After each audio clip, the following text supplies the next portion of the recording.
Hey, it's TDA and welcome to episode 15 of this perfect proliferation run. And our base is starting to shape up quite nicely, and this is just a part of it, of course. And today we are going to go off-world, or, well, we've been off-world, but we're going to go to another system. And there's actually a method to my madness when it comes to this, because it doesn't matter what you go for first, if you want to optimize your expansion into other systems. So let's take a look. What we're looking for is, and I think we have pretty much the perfect system somewhere out here, which is, I believe, this one. Why is this the perfect system? Well, it has a few things that we really need. So first of all, the first thing you want to get access to is optical grating crystal. Why? Because that's the only material we have not yet had access to when it comes to our advanced miner. The advanced miner is already set up in our mall. It's ready to be produced. The only problem is we don't actually have the optical grating crystal yet. So that's the first thing we'll be going for. There's some other really cool stuff in this same system as well. So the spiniform stalagmite crystal is really useful to produce mass proliferation. And, well, to be honest, all the other stuff is really useful as well. The crude oil, for example, is very useful, as well as the fire ice, again, for proliferation. So what we're going to do is we're going to make sure we have some basic mining set up. We are then going to make sure we have all the proliferators we will ever need, and we'll take it from there. So let's get flying. There we go. And, well, when you fly off to your first few systems, there is, like I said, a method to the madness. So you can just plop down and start doing whatever, but if you want to be effective and efficient, and if you're playing this type of game you probably want to be, I really recommend that you think about which planet you visit first and how to approach that. So I am actually going to go to this planet if I don't overshoot. Don't worry, that happens sometimes, not a problem. Here we go. And let's land on the first planet in this system and take it from there. Okay, so you can't actually see the resources in your system until you are in the system itself, but first things first, let's rename the system. I am going to rename it after one of you that has been commenting on pretty much every episode of this series so far, and I'll probably be doing the same thing with different people that have been commenting very actively on this series up till this point. And we are going to call this system Twinning. And if your last name is Twinning, you know who you are. Okay, so congrats, we now have a system with a lot of planets that are all called Twinning. 1, 2, 3, 4, something like that, I think. And let's see. Twinning 1, on which we are now, is actually really nice. We have a little bit of everything, not too much interesting stuff, other than the fact that we have kimberlite here. Quite a lot of it actually, and oh, this is actually the planet with our optical grating crystal, so perfect. This is where we want to start. Then let's see, Twinning 2. Not much special, but it has a lot of coal, so that's really nice. Crude oil, organic crystal, and spiniform. So this is going to be our proliferation planet.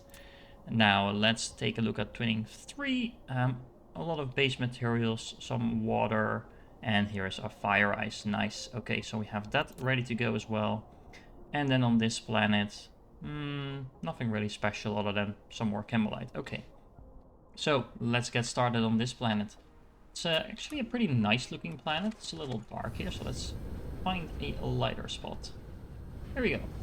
Has nice little stone formations and stripes on the planet. Really cool looking. And the first thing you want to do is find one of the poles and set up a little base that I've prepared. Why? Because, like I said, you don't want to travel to your planet trying to grab everything you need to go. No, what I prepared doing is this. Let's see, where is it? The Polar Hub. It's a very simple 5 ILS type of facility. And what it does, and once we place these, I will show you, it basically requests a lot of the base materials that you will need to pretty much build any type of facility on your planet. Now there's only 5 ILSs, so it won't actually be able to support you with all the buildings in the game. There's just a few that's missing. But all in all, like you see, we have foundations, we have some power facilities, we have drones, etc. We're even requesting our advanced miners, even though we can't actually make them yet. There's some basic power here as well.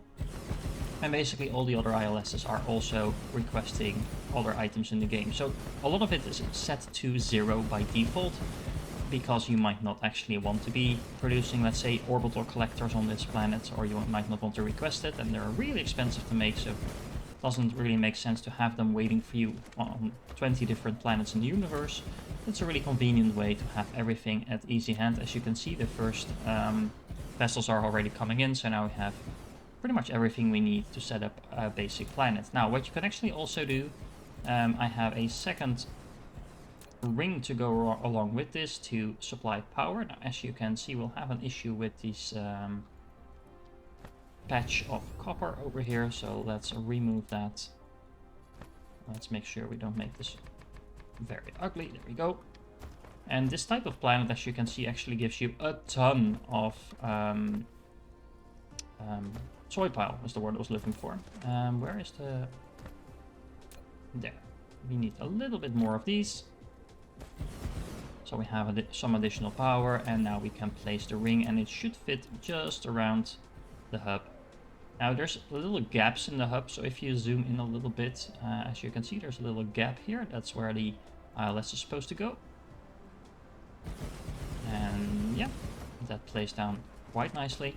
So I'm gonna build this, and then we are going to talk about how to populate your first few planets outside of your own system.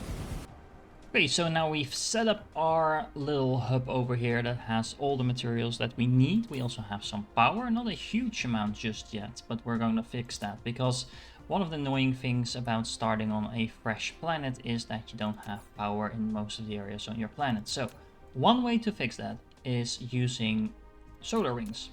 And I've made a blueprint that is supposed to go anywhere in this middle area of your planet. You won't be able to fit it just anywhere, because of course there's all kinds of nasty patches getting in the way. But if you click around a little bit, you should be able to find a few places where you can probably put it down.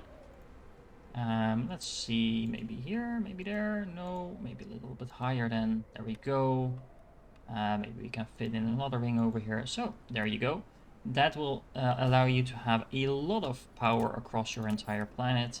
And what you also want to do is make sure that you connect all those power networks to each other. Otherwise, you are wasting power in one system while you have maybe a need for more power in a different system. Now, as you might notice, every building I put down on this planet actually sinks down. And that's the nice thing about this type of planet. This will get you a huge amount of soil pile. Just because apparently everything is considered a mountain on this planet. So really nice. And connecting all these networks is also going to be really nice, because it's going to give us a large amount of power to work with for not just this planet, but also our other planets. Now, okay, I'm gonna have to put down a few thousand solar panels, as you can see, just about 3,000, and we'll meet back here.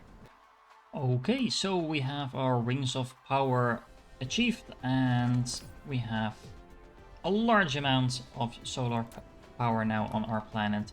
So first things first, let's place down an ore ILS, and that's a special pre-designed ILS I made. That's basically just there to supply all types of ore to wherever you need it to go in the system.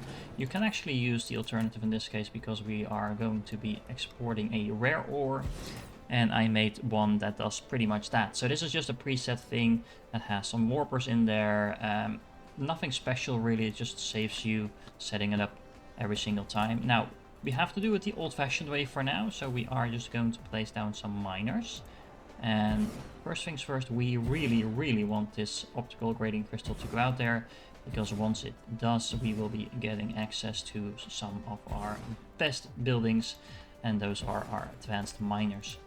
So how I like to do this is just start from the back, work to the front, old school, before advanced miners were a thing. This is another fairly efficient way to place down miners, and it has the advantage of also looking quite organized. And we can do the same thing actually with the stone over here, so we won't have any of this here. We just replace it by this. We set it to local demand. You don't necessarily need to do the local demand thing, but it will be useful to do that, as you will see in a moment. after we get our advanced miners. That will be quite key to do. And we don't really need the stone, at least not at the moment, but while we're here, we might as well set it up.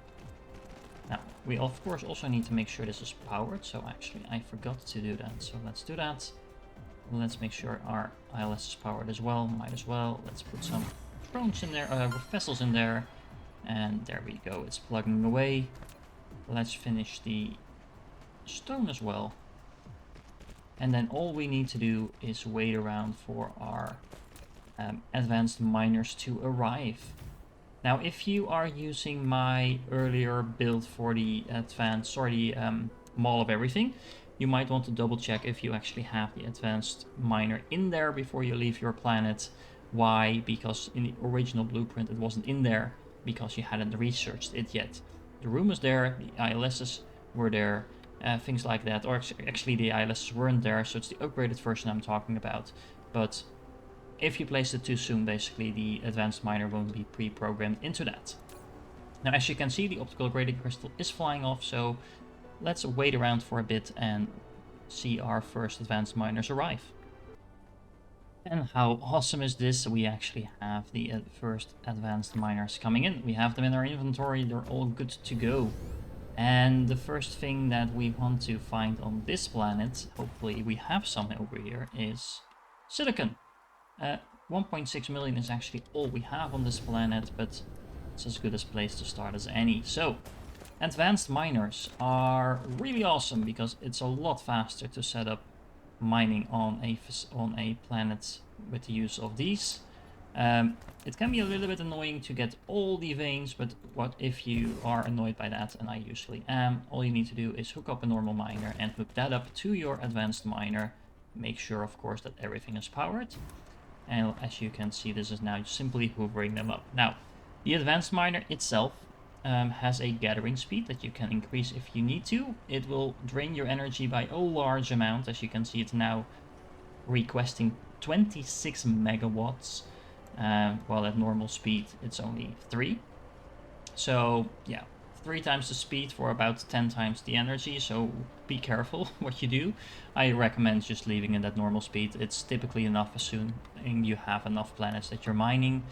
However, by itself this won't actually do anything. So what I like to do is set up a few ILSs near the pole, just because it's easy to keep track of the ILSs that way, and set them up like this. So I have those preset ILSs like this.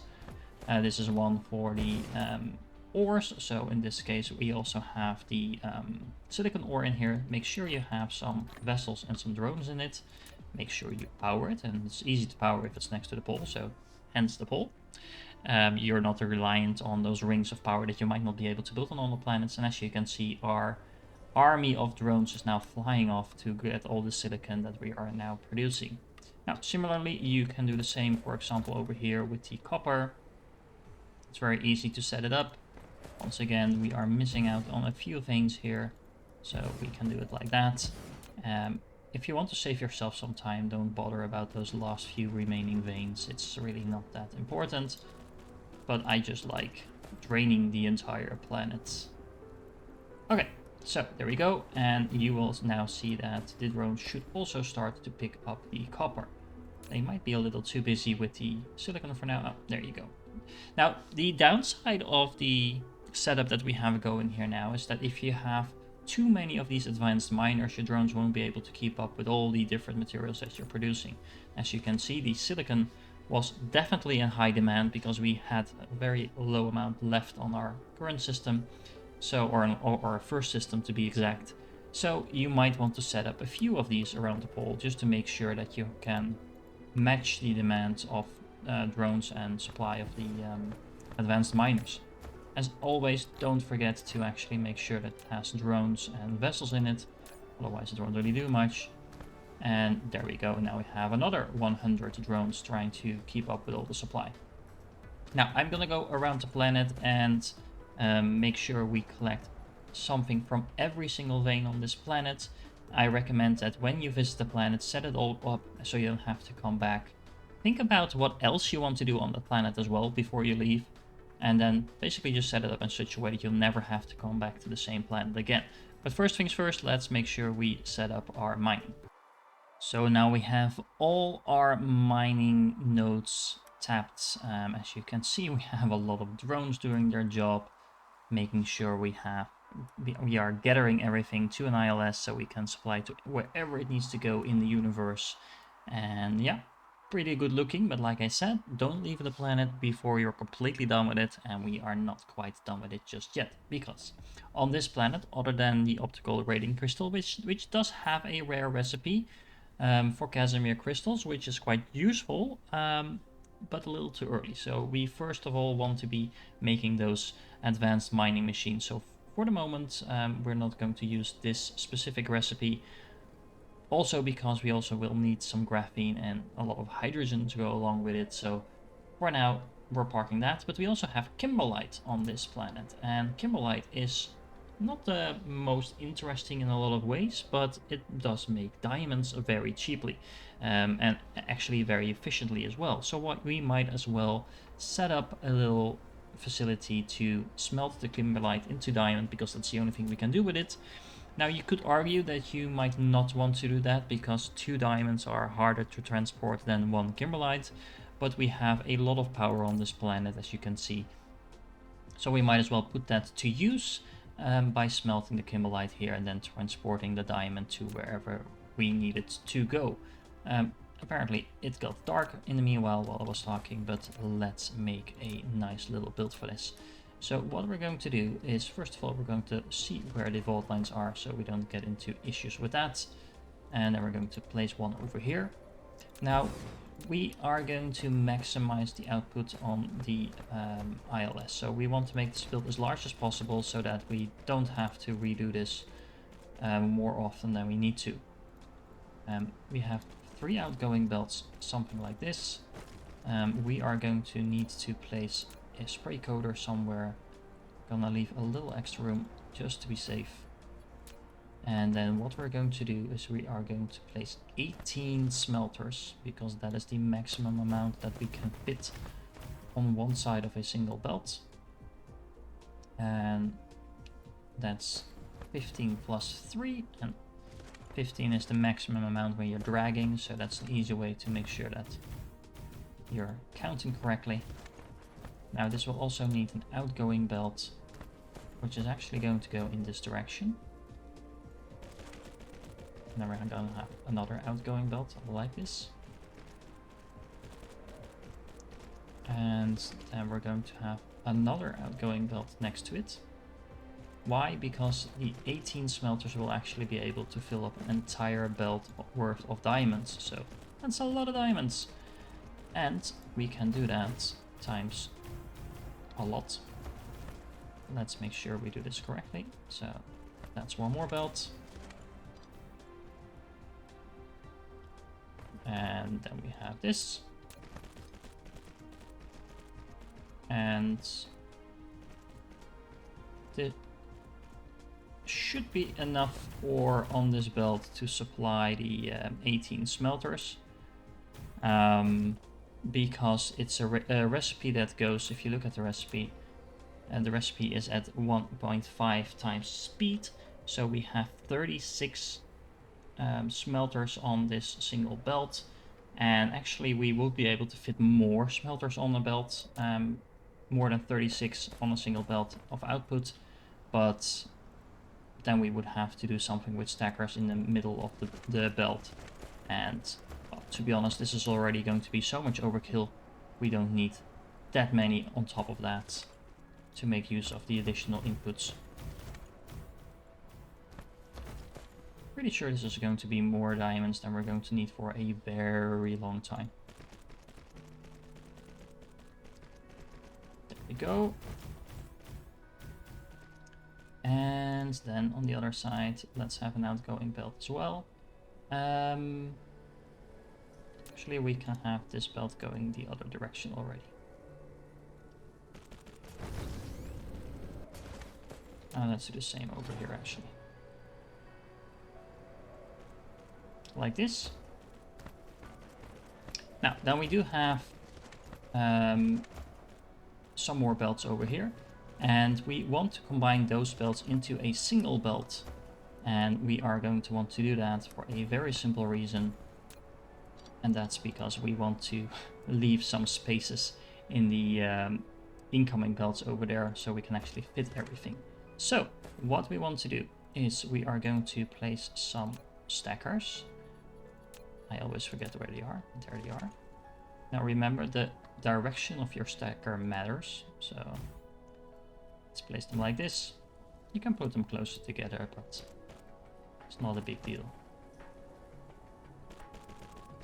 And now we can have these going out. And we actually want the other belt to combine as well. So let's do that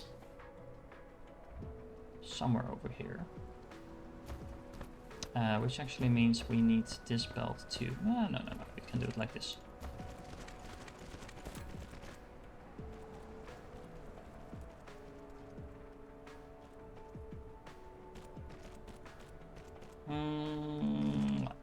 Just doubting how I want to do this, because we also want to be proliferating these.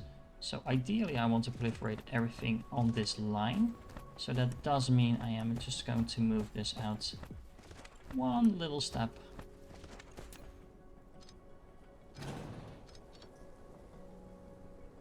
To make it even more neat. There we go. Where did all the sunlight go? We had such a nice light planet over here. Oh well.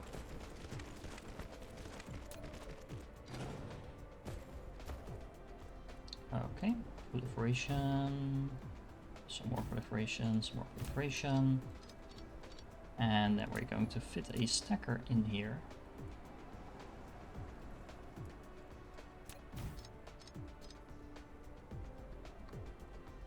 And in there.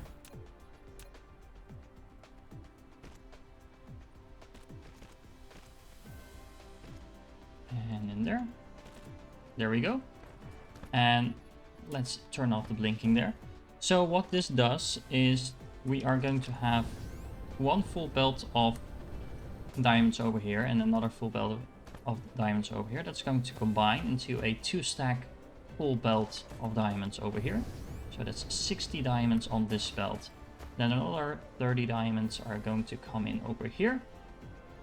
And those are going to be stacked up here once again. And these 2 stacks are going to be stacked up to a 4-stack half belt, so this will neatly fit in. We could actually fit more than that in here as well, but we don't need to, because now we've combined 3 belts worth of products into one single belt, and that will go into the ILS over there. Now, we are going to do the same thing on the other side, and then what we're also going to do is basically copy this entire thing, flip it around, and then we have one giant facility producing diamonds from kimberlite ore. So if diamonds are a girl's best friend, then our girls are gonna have a lot of best friends. Anyway, that's a very bad joke, apologies for that, but what I did want to show you is how ridiculous this build is going to be once we fire it up. So we have all the kimberlite in our system fired up and ready to go, so all I need to do is actually put this on the belts, and as you can see, helps if you actually have somewhere for the diamonds to go. There we go. But as you can see, we have a ridiculous amount of diamonds incoming, and it looks like this is only a partial belt, but remember, this is stacked. So there's a couple of diamonds on the top of each other there, and these belts are completely full. As you can see, the supply is actually able to keep up with the demand, so yeah, there's a lot of kimberlite flowing through this, and this is going to fill up at a ridiculous speed. Now you do actually see that the diamonds do have somewhere to go. Remember, diamonds are a part of science, yellow science to be exact, and we were slightly underproducing that, so right now we fixed that quite heavily. So yeah, we have our first rare resource build up and running, good to go, completely stacked and stuff like that, so kind of cool. Actually, you can see the stacks now. The belt is at a standstill for a moment. So consider our diamond production fixed. Now, what else do we want to do on this planet? Well, I actually recommend that on the first few planets that you visit, well, not the first few planets, but the first few systems that you visit, you might want to consider building another mall of everything. In our case, that would go right over here. I'm not entirely sure if that will fit with these copper veins, but if not, we will be able to take those down. And the reason that I recommend that you build another mall of everything or two is that by doing so, you have two advantages on your side. So first of all, you are producing more buildings at a faster speed. And if you're going to place down builds like this, these eat up your smelters in this example really fast. So once you really start scaling up, you will need more buildings than you can probably produce with one mall. So having two or three is probably going to be more than enough, but it is an easy way to make sure that you never run out of buildings. Second of all, by placing several malls of everything across the universe, you always have it close by, so you don't have to wait for your vessel to come from the other side of the universe necessarily. Although the AI logic in terms of which ILS it actually requests your buildings from is not the best, I have to say, but at least it reduces the chance of you having to wait for your buildings longer than you have to. So what I'm going to do is I'm actually also going to build a mall of everything, and even then I don't think we're quite done yet, but bear with me. So now we have set up our mall on this planet. So we basically doubled the production of all our buildings that we have access to. Not strictly doubled, because as you will see when you build your mall, you will probably find that there's a few items that are not in a high supply. So if you put a larger demand on it, the mall might initially be struggling a little bit with finding all the materials for all the buildings. But of course, we are now rapidly scaling up our production of pretty much everything, so that will be dealt with in a short amount of time. We also have a large amount of diamonds ready to go, so we have pretty much settled all our diamond issues for the foreseeable future. And then the question is, what else do we want to do on this planet before we leave? First thing is that we have quite a lot of power on this planet. So as you can see, almost 900 megawatts. And that's a lot of surplus compared to what we actually need, because we haven't really built that much on this planet. And if you don't overdo it with the scaling of the advanced miners, you should be okay with power. What are we going to do with all that power? Well, we are going to build some charging stations. This is the same blueprint as from one of the previous episodes, but now you can actually see it put to use. We simply plop this down, build some foundations. Foundations on this planet are really nice because pretty much everything you build will give you a large amount of foundations. Soil pile. As you can see, I think I arrived on this planet at about 500,000, and I just got 1,000 soil pile just from placing this single building. So you can imagine that's where the millions of soil pile came from. Now, this is actually discharging. I don't think we have enough empty accumulators at the moment to actually make full use of all our charging facilities, but that just means we need to find a place to put all this power to use. Other than that, there's not much else I want to do on this planet, although you could if you want to, because this planet actually has a lot of building space, so we might revisit this planet later on, once we actually have a designated purpose for all this room. I could just start placing down random things here just to have some more production going, but you know me, I don't like to do just things at random. Scaling up your production is never a bad thing, of course, so feel free to use this space, but we might want to reserve this for something with a little bit more purpose later on. Again, not only because we have the room, but because also we have a lot of power on this planet available. So let's think about that. What else do we need to do? Well, before you leave a planet, I highly suggest that you leave your mall alone. That's just fine. But your initial dome where you went and got all your base materials from, set the demand to 0 and set everything to remote supply. If you're not necessarily intending to come back to this planet, you don't want to have, for example, a few thousand solar panels just sitting in your ILS waiting for someone who's never going to come back.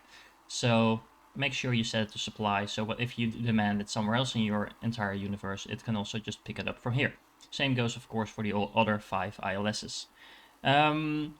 What else do we need? Well, not really that much, but we do need to think about what we will do next. And what I'm probably going to do over the next few episodes is just go one planet at a time, and every time we will have a very clear purpose for what we want to do on that planet. That ensures we keep a little bit of focus to what we're doing, and it also means that these episodes won't become even longer than they can be, because I do tend to kind of want to do everything at the same time in every single episode, and yeah, that just makes for very long episodes. So I hope you enjoyed this one. I know there wasn't a lot of builds in this episode per se, but I think it was a good demonstration on how to set up your first few planets, what to think about, what to prioritize, and things like that. I won't be going through those details in every single episode after this, because I think you get the point by now. But on the next few episodes, we will be focusing a little bit more on builds again. So I hope you enjoyed this, and I will catch you in the next one.